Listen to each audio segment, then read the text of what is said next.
d'urgence dans 6 oblasts, notamment à Zaporijjia, Dnipro ou encore Kharkiv. Ces coupures, elles ont déjà été levées, signe qu'a priori les dégâts ne sont pas trop conséquents. Alors, il y a le président ukrainien qui a réagi ce matin à cette frappe massive. Pour lui, c'est le signe que la défense aérienne doit être encore renforcée. Ce président qui doit se rendre aujourd'hui en Pologne, il doit rencontrer le Premier ministre polonais, Donald Tusk. Merci beaucoup Claire Cambier avec Thibaut Bruck depuis Kiev. Et les images que l'on voit pendant que vous parlez, ce sont bien des images de ce matin avec à nouveau ces habitants de la capitale et donc de plusieurs sites en Ukraine obligés de se cacher dans les abris, dans les métros. Grégory Phillips, votre analyse de ce qui se passe en ce moment, sachant que donc Kiev a revendiqué il y a quelques heures son attaque la plus massive contre la Russie depuis le début de la guerre. Quel était d'ailleurs le message de l'Ukraine à l'origine selon vous ? La capacité de frapper encore et toujours à l'intérieur du territoire russe. Oui. Claire Cambier le disait à l'instant, des frappes qui sont entrées en territoire russe jusqu'à 1100 km et qui ont atteint des objectifs militaires, industriels, etc. Donc cette capacité à exporter la guerre vers la Russie. Ça, c'est le message de Kiev. 2 enseignements de la situation de ce matin. D'abord, la défense antiaérienne ukrainienne a relativement bien fonctionné cette nuit face à cette quarantaine de missiles. Mais Claire le disait, Zelensky n'arrête pas de dire on a vraiment besoin de cette défense aérienne pour se protéger. Et puis, deuxième enseignement, quand Moscou dit hier matin qu'il va répliquer, il réplique. Voilà. Les Russes tiennent leurs promesses en cette matière. Alors pas avec un missile Orychnik comme on a pu le voir il y a plusieurs semaines, mais avec une quarantaine de missiles. Et vous voyez ces images des Ukrainiens et des habitants de Kiev dans le métro. Ce matin à 6h, tous les Ukrainiens ont une appli sur leur téléphone et la carte du pays était entièrement rouge. C'est tout le pays qui était en état d'alerte. Et puisque vous parlez de missiles, Moscou accuse l'Ukraine d'avoir utilisé des missiles ATACMS et Storm Shadows contre l'usine de Bryansk dont on parlait tout à l'heure parmi les sites qui ont été touchés ces dernières heures. 6 missiles ATACMS et 6 Storm Shadows utilisés dans cette attaque. C'est un message en soi de l'Ukraine ? Oui, ils ont maintenant le feu vert pour faire ça.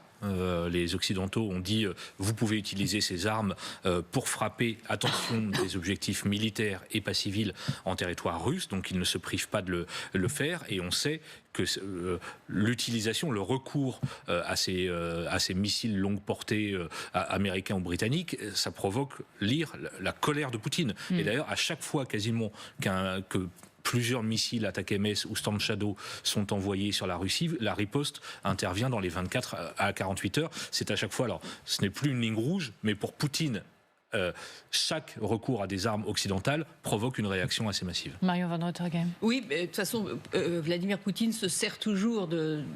Tout est bon à prendre pour essayer d'alimenter sa rhétorique et de faire peur et de menacer les alliés de rentrer dans une co-belligérance qui leur serait fatale. Mais pour reprendre les enseignements dont parlait Grégory, on est à 6 jours de l'investiture de Donald Trump et on est vraiment dans un moment de dramatisation, de théâtralisation où chacun essaye de montrer sa force dans la perspective de négociations dont chacune des parties espère que Trump lui sera favorable. Et c'est ça qui est assez extraordinaire, c'est que Poutine se dit que Trump, ayant voulu à un moment régler la guerre en 24 heures, maintenant il a reporté à 6 mois. Mais enfin, ce serait une forme de reddition et de dessin de la carte en lui attribuant les provinces du Donbass et de la Crimée. Et les Ukrainiens, étrangement, attendent aussi Trump un peu comme une forme de messie parce qu'ils ont été extrêmement déçus par l'administration Biden et Harris. Et il y a une espèce de nouvel espoir qui est en ce moment concrétisé et formulé en Ukraine sur le fait que Trump, finalement, sera plus vigoureux qu'il ne l'a laissé entendre vis-à-vis de Vladimir Poutine. Et la vérité, c'est que personne, absolument personne, ne sait dans quel camp Donald Trump va basculer. Est-ce qu'il va au contraire essayer de montrer les muscles vis-à-vis de Vladimir Poutine pour crédibiliser sa force dans le monde et le fait qu'il ne s'écrase devant personne et qu'il ne se laisse pas intimider par Poutine. Il veut pas non plus aussi, il est marqué par l'image de la défaite, du retrait des Américains d'Afghanistan qui a beaucoup nui à Joe Biden, même si lui, Donald Trump, c'était lui qui avait commencé et décidé le retrait des forces américaines, mais ça a été considéré comme un échec par l'Amérique. Donc il y a tout un côté viril qui peut s'emparer de Donald Trump. Son envoyé spécial, Keith Kellogg, en Ukraine et en Russie, lui a bien précisé qu'il n'était pas favorable à l'arrêt du soutien des Américains en Ukraine. Donc il est tout à fait possible que Trump soit, surprenne par rapport à cette espèce d'alliance avec Vladimir Poutine qu'on avait anticipé, qu'au contraire il soit un soutien pour les Ukrainiens, mais chacun là joue la carte d'une négociation potentielle, d'un gel des lignes de front telles qu'elles sont, donc essayer le plus possible d'être en position de force. Et vous avez raison, vous avez raison Marion, quand vous arrivez à une table des négociations, il vaut mieux être fort que faible.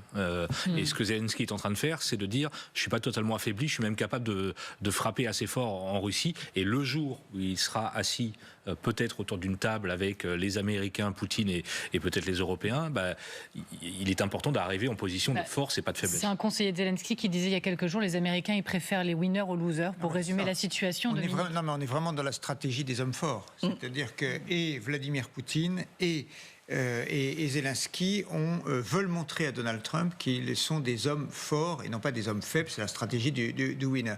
Il y a une grande interrogation sur Donald Trump, mais là je parle sous le contrôle de Marion et Grégory bien sûr, c'est est-ce que Donald Trump sera différent après le 20 janvier ? Est-ce qu'il y a le Donald Trump de la période du 5 novembre au 20 janvier, qui est celui qui part un peu dans tous les sens, qui laisse tout feu, tout flamme, qui laisse Elon Musk finalement prendre la lumière, parce que au fond, ce qu'on a retenu de cette période, c'est d'ailleurs Elon Musk que Donald Trump malgré tout. Mais Donald Trump, c'est le Canada, c'est le Groenland, c'est le Mexique.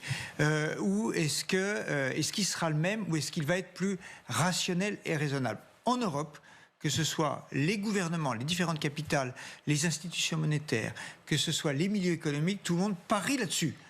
À mon avis, c'est un espoir assez peu fondé. Mais en tout cas, c'est le pari qu'on entend dans les milieux politiques et économiques ces derniers jours. On a deux anciens envoyés spéciaux aux États-Unis sur le plateau. Profitons-en. Grégory Phillips et Valérie Nataf. Grégory ? Si vous me demandez de faire un pari, Dominique, moi je dis que ça va déménager à partir du 20 janvier. Il ne sera pas différent. Et ça va y aller. Il y a une centaine de décrets qui sont prêts à être signés sur le bureau ovale, je crois quasiment le premier jour, enfin dans l'après-midi après la prestation de serment. Et on nous annonce, alors là on sort un peu de la politique étrangère, mais des mesures extrêmement forte sur l'immigration illégale, avec des opérations sans doute spectaculaires menées dans les tout premiers jours du mandat. À mon avis, le Trump qu'on voit actuellement sera encore plus tout feu tout flamme dès qu'il sera vraiment au pouvoir. Mais en ce qui concerne l'Ukraine et la Russie, il y a un quatrième acteur, parce qu'avec les États-Unis, je ne parle pas de l'Europe, hélas, c'est la Chine. Et Donald Trump va beaucoup réfléchir à quel côté ira son soutien en fonction de la Chine qui a apporté son soutien à Vladimir Poutine.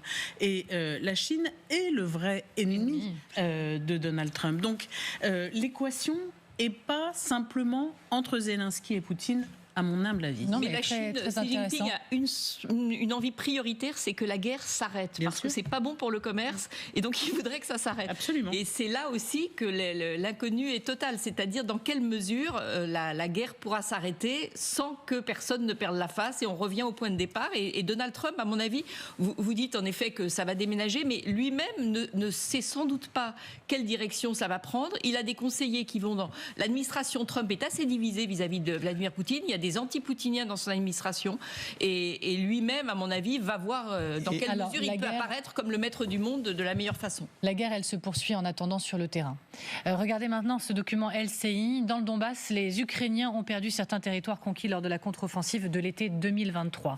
Depuis cet automne, les Russes tentent d'encercler la ville de Velika Novosilka, et mardi, ils ont revendiqué la prise d'un village voisin. Nos envoyés spéciaux sont allés à la rencontre de dronistes qui tentent de contrer les avancées russes à 2 km du front. C'est un reportage qui est signé Claire Cambier, Thibaut Bruck et Sergueï Siestak.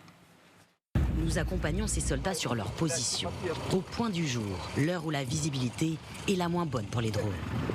Changement d'équipe, Sacha, Vitali et Dima prennent leur quartier.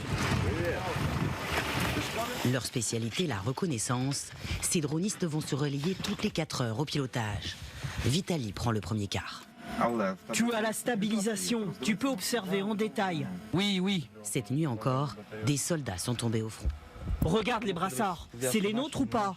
Ah non, ils sont rouges. De simples bouts de scotch ou de tissu pour reconnaître son camp.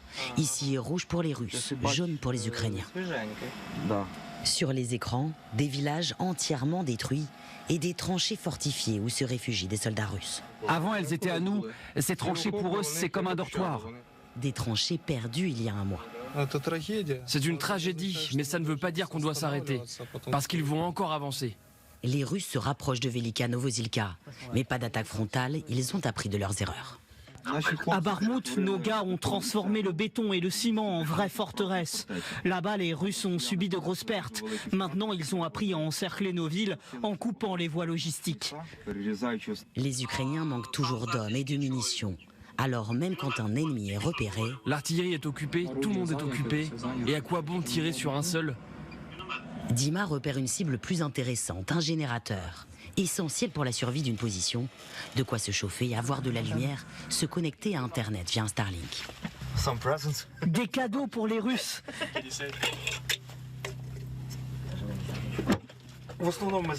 D'habitude, on fait du renseignement, mais si on a l'occasion d'envoyer des Russes en enfer, pourquoi pas en profiter? Faute d'artillerie, ces grenades artisanales, bricolées avec des bouts de plastique et de petits explosifs. Essaye de descendre plus bas. Dima n'a que 2 essais. Merde! Non, je crois qu'on l'a touché. Les batteries de drones tiennent une vingtaine de minutes. Les vols s'enchaînent. La ligne de front est à 2 km et ces soldats vont rester sur position 3 jours, 72 heures, pendant lesquelles ils vont rester terrés dans leur abri. Il ne faut pas se faire repérer car les Russes, eux aussi, survolent la zone avec leurs drones. Ici, ils travaillent, mangent, dorment et s'occupent tant bien que mal. Et pour eux, peu importe le changement de présidence aux États-Unis, ce n'est pas prêt de s'arrêter. Je ne pense pas que la guerre finisse si rapidement. J'espère pas. Parce que si ça finit cette année, ce sera une capitulation. Avec le risque de ne jamais récupérer les territoires occupés. KGB partout dans la presse. Allez, on en vient à cette histoire d'espion du KGB et de la reine Elisabeth II. Alors, je vais être plus précise, je ne vais pas vous laisser comme ça. La reine d'Angleterre a longtemps ignoré qu'il y avait un espion du KGB à Buckingham. Elle n'a appris qu'en 1973, les activités d'espionnage du monsieur qui s'appelle Anthony Blunt, conservateur tout de même des collections d'œuvres d'art de la famille royale et agent donc soviétique. C'est ce que révèlent des documents publiés par le MI5 hier. Et en fait, Anthony Blunt avait avoué en 64 son rôle d'espion pour le KGB, mais la souveraine n'a été mise au courant qu'en 73. Et quand elle a réagi, c'est la petite histoire, elle l'a pris très calmement, nous dit le MI5, et sans se montrer tout à fait surprise. Vous avez été correspondante également, donc partout dans le monde, hein, oui, en fait, Valérie Nataf. Partout, mais, pas un pays ne m'a échappé. Mais en tout cas, vous y avez été correspondante au Royaume-Uni. Cette histoire, vous en aviez entendu parler ? Alors non. Puisque, par définition, n'étant pas à Buckingham Palace, je n'avais pas appris en même temps que la reine en 73, où je n'étais pas... Non, mais je veux dire, récemment, je ne vous aurais pas manqué de respect, mais là, récemment, puisque Grégory Phillips nous indiquait pendant la pub que il y avait un épisode de The Crown qui parlait... était consacré à cette affaire. Donc, est-ce que vous en aviez eu connaissance en étant correspondante là-bas ? Absolument pas. Moi, j'ai aucun souvenir de cela, mais à vous entendre et à apprendre cette histoire, ça me rappelle la série de reportages qu'il y a eu dans Le Monde récemment, nous indiquant qu'un certain nombre de confrères ou de personnalités du monde des médias étaient eux-mêmes, ou de la politique, étaient eux-mêmes approchés par le KGB. Parce que ce qu'on a bien compris, c'est que le KGB avait déployé un certain nombre de filets pour ramasser ce qu'ils ont pu sur l'Occident, sur l'Ouest. Hein. Alors du coup, j'ouvre ma petite boîte à archives du jour. Bumper, musique. Merci beaucoup. Regardez notre boîte à archives, on a retrouvé l'image Elisabeth II qui a rencontré une seule fois Vladimir Poutine et c'était en juin 2003. Et donc, en fait, elle savait. Elle est là à ses côtés. Elle savait que Buckingham avait été infiltré par un agent du KGB, mais pourtant, c'est ça la diplomatie. On se serre quand même la main. On a un autre exemple.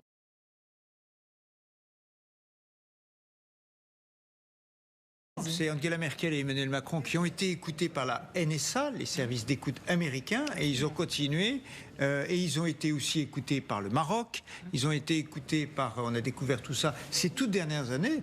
Et après, il faut quand même continuer à aller discuter avec les uns et les autres, tout en sachant que tout ce que vous avez dit depuis plusieurs années a probablement été écrit, retranscrit, connaît analysé. certainement, potentiellement, les plus fins secrets de la reine via ses écoutes à ce moment-là. Voilà, il faut être poker face. Voilà, c'est ça. Alors c'était au moment encore où on croyait, en 2003, enfin on voulait croire que Poutine était un homme nouveau et que la Russie était une terre nouvelle et qu'on en avait fini avec l'Union soviétique et le KGB. Il n'a pas tardé à montrer, Vladimir Poutine, qu'il était fabriqué par le KGB, imbibé par le KGB et qu'il restait KGB un jour, KGB toujours. KGB toujours. Oui, Grégory Phillips. Il ne faut pas se voiler la face. Depuis le général de Gaulle jusqu'à l'Élysée d'Emmanuel Macron, les services secrets russes tentent de recueillir des informations. Vous parliez de cette série d'articles dans Le Monde. Il y a une autre collection de papiers dans l'Express par Étienne Girard, absolument fabuleuse, où il démontre effectivement l'infiltration à tous les niveaux de l'État, y compris dans les titres de presse. Et en relisant les articles ce matin, Étienne Girard note qu'il y a à peu près 300 diplomates russes aujourd'hui à Paris. Sur ces 300 diplomates russes, il y en a sans doute 80 qui dépendent des services. Ah oui, c'est sûr. Et l'Express a vocation à parler puisqu'il avait été concerné. Il y avait un espion en chef. Exactement. Mais est-ce qu'on a le droit de Servan-Schreiber dans les années 50 ou 60, je dirais dans les années 60. Mais est-ce que l'Élysée a été infiltré potentiellement comme Buckingham l'a été? Alors, je ne sais pas. Honnêtement, je ne sais pas. Quoi? Mais que les services secrets russes tentent d'obtenir des informations, y compris au plus haut niveau de l'État, c'est de bonne guerre. La question, c'est de savoir si nous, si la France ont des espions au cœur du Kremlin, mais évidemment, on ne le sait pas. Ah oui. Alors, il vaut mieux d'ailleurs qu'on ne le sache pas. Bon allez, on se retrouve dans un instant. Merci Grégory Phillips. On se retrouve nous dans un instant parce qu'on va accueillir Christian de Boissieu, économiste, professeur à Paris Panthéon-Sorbonne. On va reparler notamment de cette déclaration de Amélie de Montchalin sur TF1 ce matin. Elle précise les 30 milliards de baisse de dépenses. Elle parle d'efforts historiques. Ce budget, nous allons faire un effort historique de baisse des dépenses publiques. Plus de 30 milliards. Alors, est-ce si historique, est-ce suffisant? Et puis on va parler retraite, bien sûr. On vous dit à tout de suite. Sur les réseaux, on ne voit plus le temps passer et on reste connecté avec toute la planète. Mais on en oublie de profiter de l'instant présent. D'ailleurs, poster son dessert ou 10 secondes d'un concert, est-ce bien nécessaire? Alors offrons-nous de vraies plages, de déconnexion bien sûr. Et pour alléger nos communications, évitons les photos et les vidéos quand le texte suffit. En plus, ça fera des vacances au serveur. Bah non, ceux-là, qui consomment presque autant d'électricité que le Japon. Vous vous en porterez mieux et l'environnement aussi. Le numérique a un impact sur notre environnement. Soyons malins, reprenons la main. Rendez-vous sur altimpact.fr.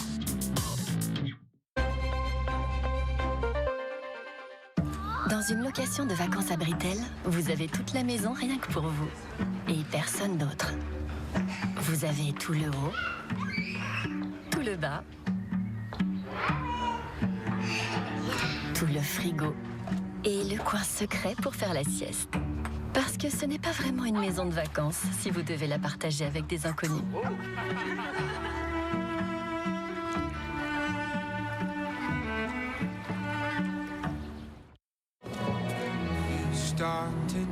J'ai un truc à te dire. On va avoir un bébé.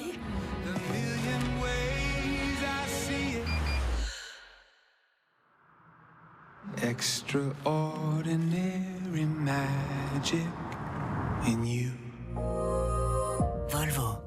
Internet. Interesting. Coincé dans un anglais d'enfant? Progressez en anglais avec Babel. Oh, une lampe? Arrête, je suis chatouilleux. Tu m'as libéré, Aladdin. Pour te remercier, je t'accorde 3 vœux. J'aimerais être rugé comme un renard, fort comme un bœuf et volé comme un aigle. Voler aussi? Alors il te faut Red Bull. Ah, Red Bull donne des ailes. Adieu, cher génie. Et qui va exaucer mes vœux à moi? Toi, tu restes là. Oh, oh.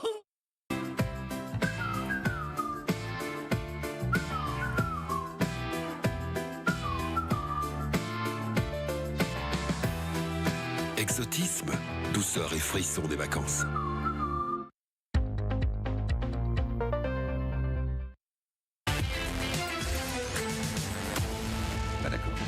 On se retrouve dans le temps de l'info, les retraites, d'accord, un conclave, ok, mais et après, réforme des retraites remise en chantier, nous dit le Premier ministre, qui a donné 3 mois aux partenaires sociaux pour rechercher une voie de réforme nouvelle. Quelle réforme et pourquoi François Bayrou parle-t-il d'un trou de 55 milliards d'euros, soit 10 fois plus que le déficit officiel? Et faut-il croire en sa méthode? Beaucoup de questions à poser à Christian de Boissieu. Bonjour. Bonjour. Merci beaucoup d'être avec nous ce matin. Vous êtes économiste, vous êtes professeur à Paris, un Panthéon-La Sorbonne, et vous êtes membre du Cercle des économistes. Vice-président. Vice-président. Un jour président. Non, Christian de Boissieu, président. Non. Le terme vice enlève tout son intérêt au terme de président. Je suis vice-président. Vice-président. Et nous sommes toujours avec Valérie Nataf, avec Marion Van Ruttergem et avec Dominique Seux pour en parler. Avant de vous entendre, on va revenir pour nos téléspectateurs sur ce que propose très clairement, concrètement, François Bayrou grâce à Camilla Campuzano.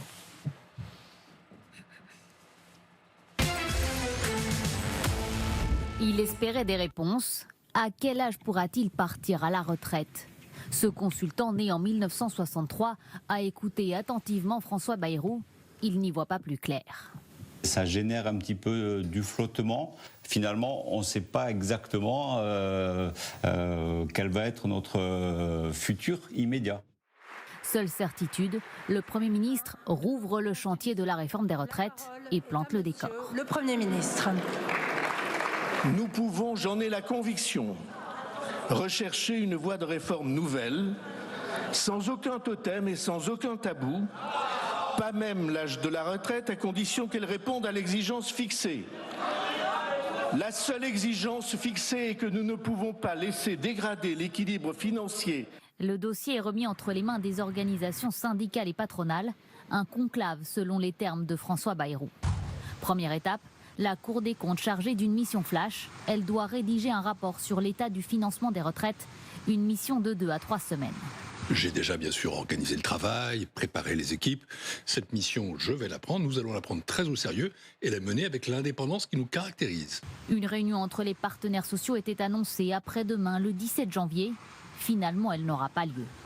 Je viens d'apprendre il y a un quart d'heure que cette réunion n'aurait pas lieu vendredi et nous n'avons pas de nouvelle date. Donc à ce stade, je ne peux rien vous dire sur ce point. Ce que je peux vous dire, c'est que ce qui est très important, c'est que le Premier ministre s'engage à respecter la démocratie parce qu'à ce stade, ça ne s'est pas fait en matière de retraite. Le Parlement n'a jamais pu voter sur la question de la réforme des retraites. Bonsoir. Il y aura un texte à voter seulement si les partenaires sociaux se mettent d'accord. Ils ont 3 mois pour négocier. Des débats qui s'annoncent difficiles puisque le patronat est favorable à la réforme actuelle, mais il se dit prêt à discuter. Le MEDEF le fera d'autant plus constructivement que d'éventuels aménagements de la réforme n'occasionneront ni alourdissement du coût du travail, ni complexité supplémentaire. Sans fumée blanche à la fin du conclave, la réforme du gouvernement Borne continuera de s'appliquer sans aucun changement. Par ailleurs, politiquement, vous le savez, Olivier Faure, il a demandé une clarification au Premier ministre. Et ça se joue en 24 heures, puisque la motion de censure, c'est dès demain, examinée à partir de 15h ou 15h30. Alors, je vais prendre la direction de l'Élysée. Pour vous retrouver, Nicolas Laurent, merci beaucoup d'être avec nous. Avec Charlotte Lefetté, vous suivez le Conseil des ministres de ce jour.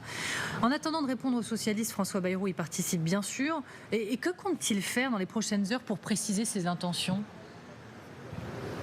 Oui, c'est un Premier ministre sous pression. Alors c'est vrai depuis le premier jour de sa nomination, mais c'est encore plus vrai depuis hier, depuis qu'il n'a pas su trouver les mots pour convaincre les socialistes, parce que Boris Vallaud l'a dit à la tribune, le compte n'y est pas, et Olivier Faure a surenchéri quelques heures plus tard sur le plateau du 20h de TF1 en fixant un ultimatum à François Bayrou de 48 heures pour qu'il apporte enfin des réponses concrètes sur les retraites. Alors la question que l'on se pose évidemment, c'est est-ce que le Premier ministre va donner de nouveaux gages à la gauche socialiste? Il a 2 fenêtres de tir aujourd'hui. Ce ne sera pas évidemment ce matin au Conseil des ministres. Ça pourrait être à 14h à l'Assemblée nationale puisqu'il va répondre aux questions au gouvernement. Ça pourrait être aussi dans un second temps à 15h au Sénat puisqu'il va de nouveau faire sa déclaration de politique générale, cette fois-ci devant les sénateurs. C'est une question qui n'est pas vitale à très court terme pour François Bayrou parce que le Rassemblement national ne votera pas la censure demain, mais c'est une question essentielle pour son maintien à Matignon s'il veut durer au 57 rue de Varenne. Varenne. Il va falloir faire des gestes et il va falloir soigner sa relation avec le Parti socialiste. Ça commence dès cet après-midi à 14h aux questions au gouvernement. Merci Nicolas Laurent et Charlotte Lefetté. Alors on va revoir l'essentiel des annonces de François Bayrou sur les retraites. Pour commencer, on parlera de dépenses et de recettes un tout petit peu plus tard, mais il y a des choses à dire également. D'abord le calendrier. Voilà, le 17 janvier, la première réunion de la délégation, mais bon, ça semble